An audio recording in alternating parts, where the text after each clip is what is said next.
Voices of pain. Mothers with a message. Voices of pain. And good afternoon, everyone. We are Voices of Pain, Mothers with a Message, and we are back. My name is Lisa. And I'm Cindy. First, we want to thank everybody for logging on, having this conversation with us. And if you don't mind, while you're here, like, share, and subscribe so that you don't miss any of our episodes.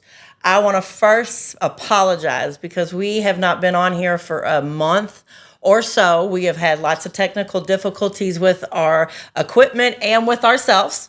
So I want to first apologize with that. But sometimes life be lifing. Yes. So yes, and our life has been life. We're trying to get everything straight. We want to be the best for you all that we can be. Yes, so we have worked a whole lot on this stuff. You'll see that we are not live today because, again, we have technical difficulties. But we are getting that together, and we're just going to go ahead and record one for you guys. And hopefully next week we can get back live, or maybe even sometime later on this week if life isn't lifing me too hard. So what we're going to do is we're going to try to do one recorded and then one live so we can answer the questions live and then go back and have time to review. And then in those months that winter months are coming, even though it's August or still July and it's hot, but winter months are coming when we can't get out of the house. We're gonna have some ahead, so we're working on our game. If anybody has any ideas to do a podcast, help us in the background. If you don't want to be up front, we would appreciate it greatly.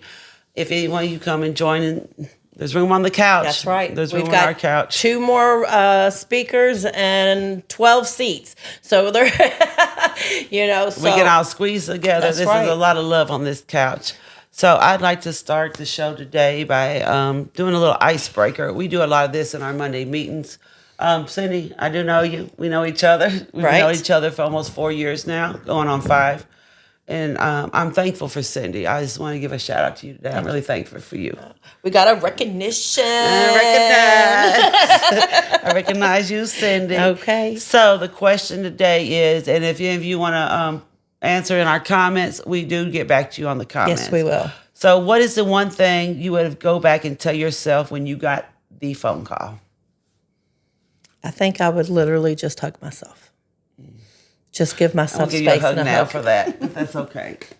Thank you. I love you. And how about you? I would tell myself that I'm not alone and I will get through this. It will be a slow process because honestly, I've told y'all many a times on this couch, I never thought I'd be on this couch. We were both, I was in the back when I met her just crying, and we was just crying together, and I just thought, is this my journey to be a crybaby? But no, I've listened to my sisters that's been in this group, other wonderful guest speakers, and they gave me a different outlook on things. I always do recognize my mother because she has, my brother's been gone 28 years. So she's walked in our shoes. She's walked in our shoes for 28 years. 28 years, so I get a lot of inspiration for her. She says it's one moment at a time. If you don't feel like doing it, just don't do it. Well, that is. But on this podcast, I feel this is my push to get up because there might be another mother just sitting there in that bed. I know we have some sisters that don't want to leave their bed. It's okay. It's okay. But you're going to get up out of that bed. We want you to come to the meeting. We're not going to lay around the bed. My best friend came and told me, okay, it's time for you to get up. It is time for you to get up. Take a shower. You haven't taken a shower, and it's been 7 days. I'm like, oh. Do I really stink? Because I can't smell myself. But I'm completely just numb, so why would I care? Actively do something was great. Yes. It was good that you had that friend. She didn't push too hard. Right. But she acknowledged there was a problem. I was not moving. So I am very thankful for that. And I'm thankful for my sisters now. Our relationships, we can call each other on numerous things. Sometimes they're major, big, and sometimes it's just something little like I can't get the lighter to light, and it just makes you have the worst day. So yeah, I would go back and tell myself that I will be okay. Like I've gotten through 4.5 years, so I want to be okay. Okay. Definitely. Of course, I mean, hugging myself is because I need that. I'm not somebody who likes to be touched. So being able to go back and hug myself and give me that love. That's wonderful. Yeah. I think And she that's- received my hug. Well, got a little loud there. Yeah. But so- I do love how, if you notice, I ask her, "Can I give you a hug in this moment?" Because sometimes she don't want to be touched, I can't be touched. or she can't be It hurts. touched. But that is one of That's what my side effects of grief is I have really bad nerve damage and endings, and the littlest thing hurts. So even getting a hug or somebody patting me on my back or something like that doesn't feel good to me. And it's been in heightened since Allie's death. And I love that we Especially- learn that in the meetings. Yeah. Because when we do have our meetings, which are normally on Monday over at Standard Avenue on the Ace Way, we ask each other, they come in, "May I give you a hug?" Or how would you like to be recognized? Some Yes. people's like, "No, thank you." Like, just having them. And sometimes you just gotta embrace one of them hugs, because I'm telling you, them women be giving the best hugs that make you feel so much better when that hug is over. Yes, Like they do. you release and exhale, and you bring in peace when you inhale. It is absolutely beautiful. Today we are going to do just a little discussion. I think when you are going through grief, and even a trauma grief, which is our children being taken away from us by murder, there is a lot of triggers that we have, and also grief burst is what you can call them. You can be at work one day and a song come on, and this might be 3 years down the road, and that song's going to flatten you out and make you cry and change your whole day. That's correct. okay. That That's is okay. part of the grief walk. That is part of this journey. It doesn't end tomorrow. Your grief is different than my grief, and my grief is different than her grief. It might be the same type of incident that took our child, but our walks is still going to be different because our lifestyles and how we were raised was totally different. I just go back to what the old school saying was: if you don't have anything nice to say, Don't don't say. say anything at all. And if you don't know what to say, especially with a grieving person, that's the If you big don't thing. know what to say, ask them, "What can I do for you in this moment?" Because sometimes when I call Cindy, I'm in a joking mood. "Cindy, are you okay? You ready for my jokes?" They might be corny. And I have to ask her, "Where are you at?" I text one of our sisters the other day, "Could you please talk to me for 5 minutes out of your time?" And I'm thankful she took 5 minutes. And when I looked down the clock and I saw I was getting close to, 5 minutes of talk, I'm going to wrap this up. She's like, "But you might need more." This is all. I was respectful to me and thoughtful of her time. Even though she took time out of her day and said yes, I still respected her time. She was out doing something with her family, but she steps aside and gave me 5 minutes. And I appreciated that and needed that. So in this grief journey, I've been more responsive to other people. Like, just because they're mad, why are you mad? I don't ask them why you're mad, but sometimes I let them sit there and, like, sometimes you need to vent. Sometimes you get it out. And that's a safe lock with us now. If you vent, cool. I know So you're not like that. Right. So from the time that your baby was taken, what has triggers changed for you? Like things that trigger?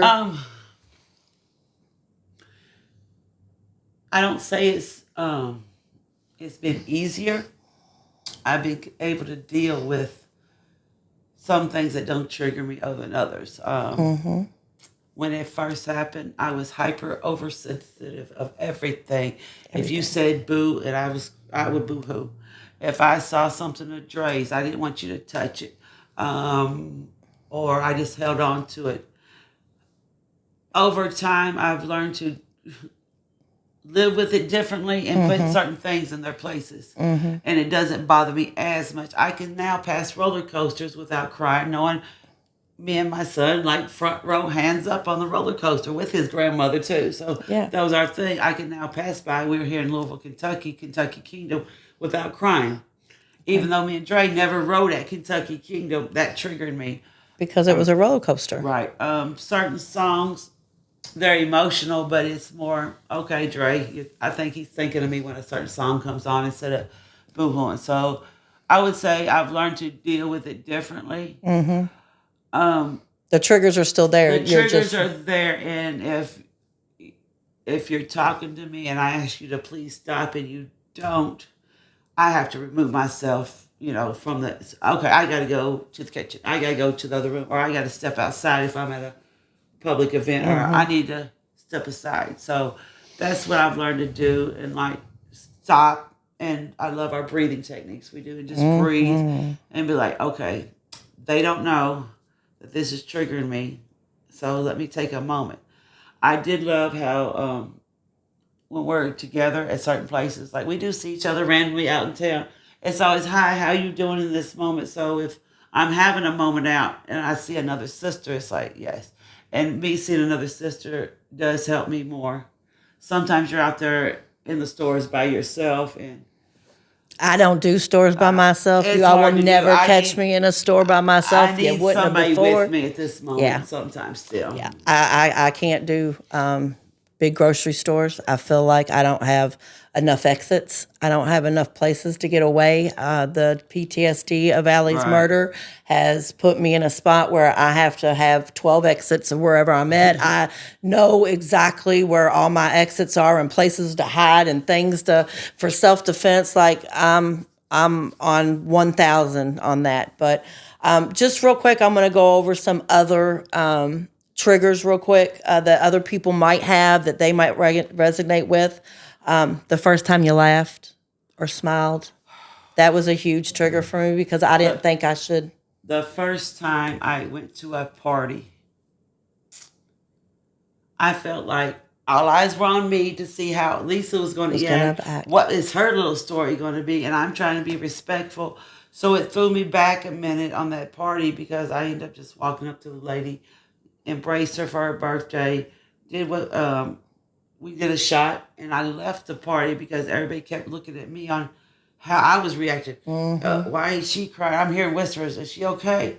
If I was okay to walk in the room, I was in, that. Right. So You were in that space. that going there, and I was in a good mood, sort of put me back down. Like, well, maybe I shouldn't have been partying, but no, I know my son. He would have been there too. So I'm trying. It's hard to continue, and I tell people that brings me to one of my questions. Somebody I know asked me to describe this pain and how you felt, and how you didn't think at that moment there was a future. So losing a child, as we both know, is undescribable pain. I cannot tell you it's like this, and this because it's not until you experience. And I pray that all y'all out there listening never have to experience it. It's undescribable. It's the worst pain the worst immense pain in the world you can imagine times 1,000. Absolutely. And it's something that people try to compare, and it's not comparable. And I'm getting these facts from my mother. My mother has lost her oldest son, her oldest grandson, her mother, her father, her grandparents, and some cousins and some uncles.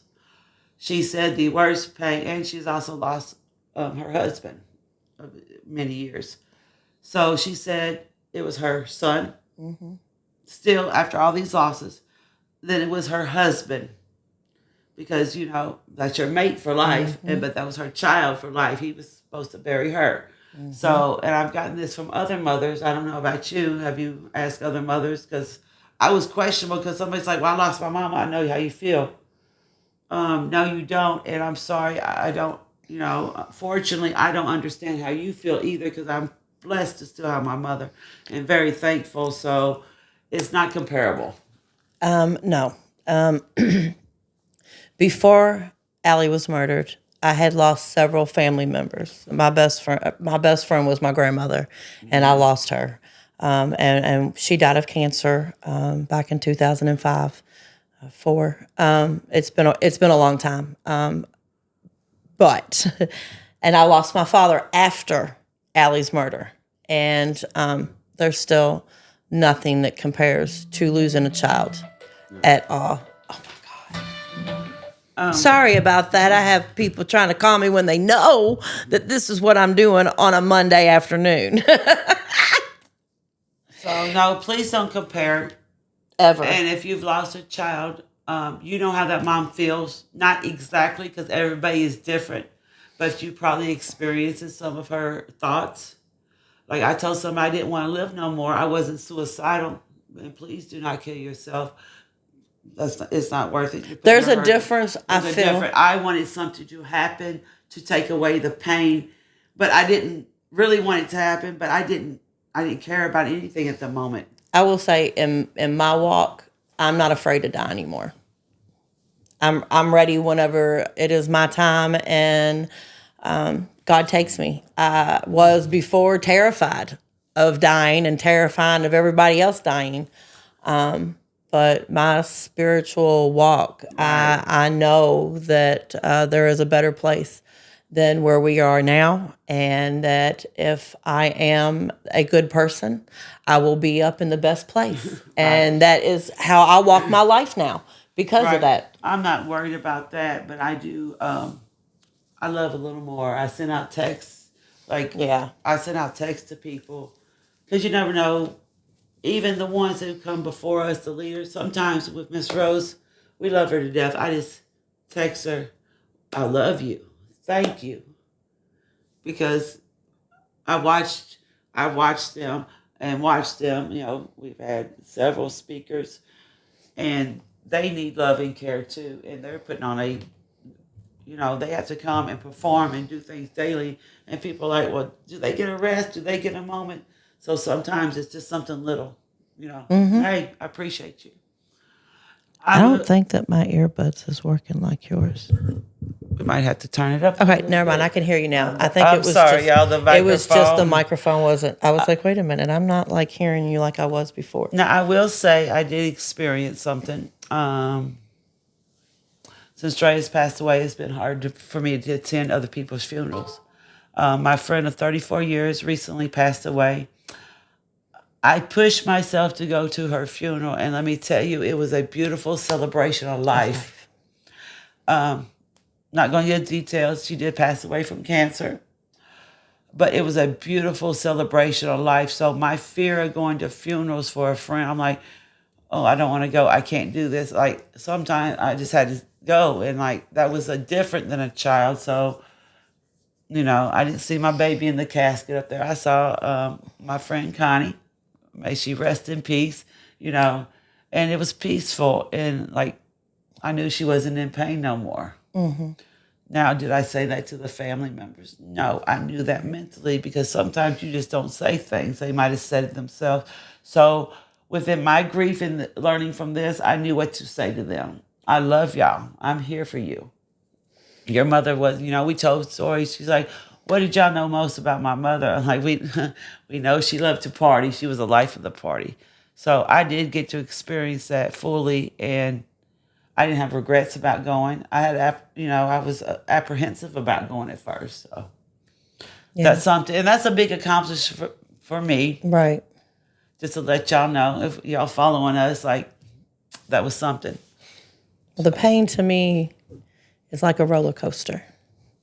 Yeah. I'll get you're going through all the loops of the anger and the sadness, and you get all the way up to the top and you're feeling good and you work through it and you got through it and bam, right back down you go again. And it could just be anything like a picture, a song.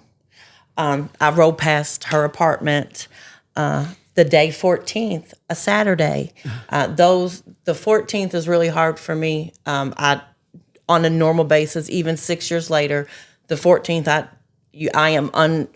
I'm clocked out. Like I don't work. And it is me if I need to go and sit with my daughter or if I need to just be with me. Saturdays, I do not work on Saturdays unless it's a certain client. and I literally go in for 2 hours. I'm there, and then I'm at my daughter's apartment sitting there making her area pretty, or I am doing something for me and Right, getting right. self-care or taking a walk or doing something with a friend. But I have learned how to take the hurt and the pain and I want happiness, and I want to feel Right. good. I don't want to be hurting like I am inside all the time, because it makes life 5 times worse to live when you are in this pain, in this constant pain. And so every morning I'm doing my gratitudes now. I am making sure that I keep a positive mind, and like today was absolutely nuts. And we are making sure that we did our podcast today, because everything that happened to me today, it was trying to make, the devil was working against us in this podcast. And we were like, we don't care. We don't care. What Miss We are Rose doing say? it. The show must go on. It still has to and go we on. are working with the hand we were dealt. So we had to record today, which is fine. Which was not live, because we want to do live, but we're going to what get we there. record on does not allow us to do live properly, and so we are working on that still, but hopefully we can get there in due time. But I wanted to talk of just a couple little things that in the last 6 years that I've had real triggers. Triggers that not the dates, not the phone calls, not the smells, not the favorite foods, not the holidays that you have an empty seat. My daughter had a job offer. My daughter got accepted to college, all after she was murdered. And a year after she was murdered, you go to the January, and everybody had been sending this guy text messages because he had Allie's phone number. And out of everybody who sent him messages, my number was the one he called back. And he sat there and held space for me. I told him, I said, I'm so sorry my daughter was murdered. And, people just send out messages and they don't think, when you're doing a group message and they've been in the group message for 2 years, you don't think about taking that person's number out of the group message. Right. Well, that's what was going on. And this man literally sat there and held space for me and told me he was so sorry. And that if I ever needed to call this number again, Call it. to call it. But I haven't had to, because I had that moment. But let me tell you, when my daughter's name popped up on my telephone, my heart was racing so bad. I was like, are you serious? Wait a minute. How is my baby calling me? My baby's calling me. And this man was like, honey, somebody keeps calling me. But why he picked my number? Out of it, and he said hundreds and hundreds of text messages. He said, they just won't stop. He said, can you get these people to stop texting her? Right. But And you see how that could be triggering, but then it turned into a positive thing. 2 years ago, I would have been crying. See my son's number pop on this phone. Like, if we were live, y'all would see a real live reaction. Like, Absolutely. Tears running down the face. I would actually think my son played the most horrible joke on me in the world. And Right. I'm happy, but I'm sad. Like, Yeah. yes, but then reality kicks in. Yeah. No. And when your child gets the greatest job offer that she That's could have wonderful. had at 20-something years old, it just lightens the hurt. Like, literally, it made me feel so good. I knew that my daughter would have had that job opportunity if she was still here. Right. That made me so proud. I knew that U of L had accepted her. Now, had she went to U of L, I don't know. She was a Kentucky fan. But you got on blue today. But well, yeah, it is my favorite color now. Okay. But yeah, so I don't know if she would have went, but just knowing that she got accepted, the things that we Could have didn't been. get to have with them, and they still are kind of happening when your baby is not in this form anymore, in this physical form anymore, because Well, my child sits right here right. beside me every day. Some people Dre's believe over that. here. No. But yeah, I am a cold-hearted believer that my child walks this earth with me every day, and I am just walking for 2 now. So where I was not a speaker and I don't talk, No. now I talk, Yes, because she does. my daughter talked. My daughter was the person everybody knew in Louisville. I had 2 daughters, and Allie was the second. Well, I had 3. I have 3 daughters. I had 2 that were born very close together, and Kaylee is my oldest and Allie is my second. But everybody knew Allie, and everybody would say, "Oh, Kaylee, you're Allie's sister," instead of it being the opposite way where Kaylee, Allie's sister Kaylee. No, it's Kaylee's sister Allie. So everybody loved. She had so much energy, and so now I have to do that. I have to keep walking life how she would have for both of us. I can't be sat in the bed anymore. I recently had a new grandbaby from my youngest son. I'm so happy. Look. Okay, absolutely. Oh, we don't want that one. There we go. So, with her name, I looked up her name and her meaning. And right now, the parents aren't letting me announce anything, but her name and her meaning meant messages from heaven. So I felt like Dre knows his niece, even though he didn't meet her, but in the cross paths messages from heaven, her birthday has a special meaning and everything. So that it made me happy and sad at the same time, because my son Dre was one of the best uncles. He said, "Mama, I'm going to be the best uncle there is. They're going to have everything." And so it made me happy that, her message meant messages from heaven. Mm-hmm. And then it made me also sad at the same time, because she doesn't get to experience Dre. So she's going to learn from Dre from our family. Yeah. She already has one of these bracelets that she's too little to fit her little bitty self that says "Do Right Every Day." She has a picture of her uncle in the room. And now with AI, I want to have him holding her with some angel wings and stuff. And you'll be, because of AI, we can do that. Because of AI, so we're thankful for that. So that was just something special that happened while we was gone that made me happy. I have a good granddaughter, and sad because Dre doesn't get to be here. But I know he'd be like, "Mama, you want them grandbabies going to be happy?" I feel like Dre's spirit is all around me. Mm-hmm. So we have to come to an end today because we have a meeting to get to, but we just definitely wanted to get on here, let you guys know that we are still doing this, that we are still here for you guys, that we are just dealing with our technical difficulties and trying our best to work with the hand that we were dealt so that we can comfort you guys and be there for you guys as well as for ourselves. Because everybody says they always want to reach one person. I personally want to reach more than one person. Yes, absolutely. So these are my questions for any of you viewers. What would you like us to discuss on the podcast? You can be anonymous, or we can say your name if you have a question, what you experienced, and maybe we have experienced that we haven't discussed with you, because not everything do we put out here on our little 30 to 45 plus minutes. Maybe we've experienced this. So let us know if you have any suggestions to make it better.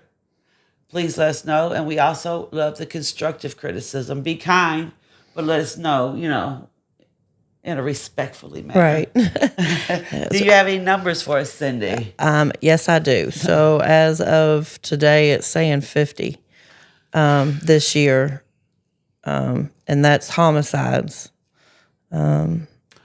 And I will say the Office of Violent Prevention, I gave them props before because it was so easy, but now it's not so easy. So there has been 132 victims of gun violence that have not passed away. So 132 people have been shot. And affected. With gun violence. And then shot spotters were at 2,308, which is absolutely ridiculous. All of it is ridiculous. We did have another unfortunate murder just the other day. It was a young teenager. Yeah. So killed by a young teenager. At this moment, if you have any birthdays, any anniversary dates in this month, in this upcoming month that we're doing the podcast, we'd like to hold a special place for you. And then just a special place, we're going to have a moment of silence for all the gun violence victims, the survivors, the mothers who are having to, mothers and the fathers that are having to do their child's obituary and plan this. Anybody going through a difficult time, we just want to have a moment of silence for you right now.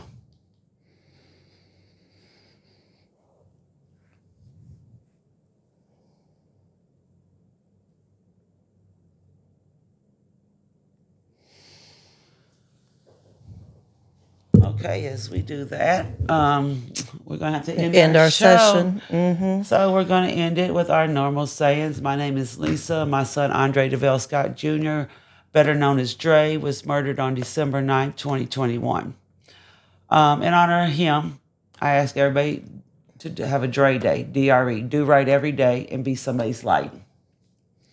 And I'm Cindy again, and my daughter is Alexandria. She was murdered March 14, 2020. And when she was alive, she got tattoos that had triple L on her, and she had her own meaning for her triple L's. And my meaning for my triple L's is love everyone, not forgetting yourself, laugh because it's contagious, and healing. And what is Laugh it? and love. What is Live. Oh, live. Live. Not just got survive you. every day. I'm sitting here going, wait a minute, I'm missing one. So yeah, live, not just survive. Love everyone, not forgetting yourself, and laugh because it's healing and contagious. And that, you guys, That's the end of our show. And I would like to say, if you need to reach out to us, it will be in the comments, hproject.org.